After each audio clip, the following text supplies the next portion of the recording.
দুলাল চাচার বড়ই চিন্তা ছেলেটাকে নিয়ে। মেয়েটা তো বড় হলেই দিয়ে দিবে বিয়ে। মধ্যবিত্ত নামে চাচা চলে কষ্ট করে, ধার দেনা আর হাওলাত সেটা চলে বছর ভরে। না পারে সে রিক্সা লইতে, সম্মান যাবে তার। সংসারও তো চলতেছে না, শুধু ধার আর ধার। কাজে আবার লজ্জা কিসের? এসব কথা বই পুস্তকেই তাকে। লজ্জার কথা চিন্তা করে সংসার চালাতে চাচার মেরুদণ্ড বাঁকে। ঘুমোতে গেলে চাচি বলে, শুনছো আমার কথা? ছেলের নাকি মোবাইল লাগবে, আরো বই, আরো খাতা। শুনেই চাচার মাথা ঘুরে, টাকা পাবো কই? সেই দিনই তো কিনে দিলাম অনেক টাকার বই। চাচি বলে, এখন নাকি পড়াশোনা মোবাইল দিয়ে হয়। ছেলে কিন্তু প্রতিদিনই আমার কাছে কয়। মোবাইল কেনার চিন্তায় চাচার ঘুম আসে না চোখে। সকাল বেলায় বের হয়ে যায় কষ্ট নিয়ে বুকে। লজ্জা শরম ভুলে গিয়ে কাজ করিতে চায়।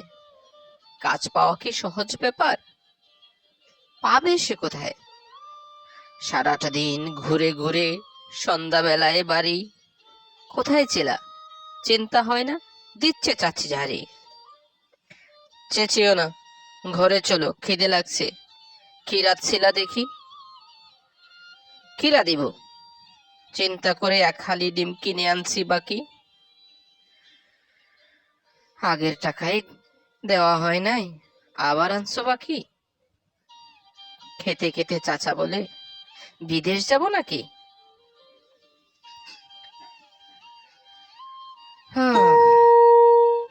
এত চাপার সইতেছে না। যাহা তুমি চাও, জমি একটা বিক্রি করে বিদেশ চলে যাও। ভেবে চিন্তে দুলাল চাচা প্রবাস গেল চলে। মাসে মাসে টাকা পাঠায়, ফোনেও কথা বলে। বছর দুয়েক চাচার সংসার ভালোভাবেই চলে। চাচি জানে প্রবাসে চাচা কত কষ্ট করে। চাচার নিষেধ এসব যেন ছেলে মেয়েকে না বলে।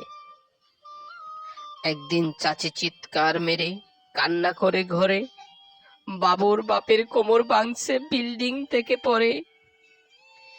বেশ কয়েক মাস হাসপাতালে দুলাল চাচা রয়। কিভাবে যে বাড়ি যাবে, কেমনে তাহার সংসার চলবে, এটাই চাচার ভয়। নিজের জন্য চাই না কিছুই, সবার ভালো চায়। এটাই হলো প্রবাস জীবন, কেউ বোঝে না ভাই।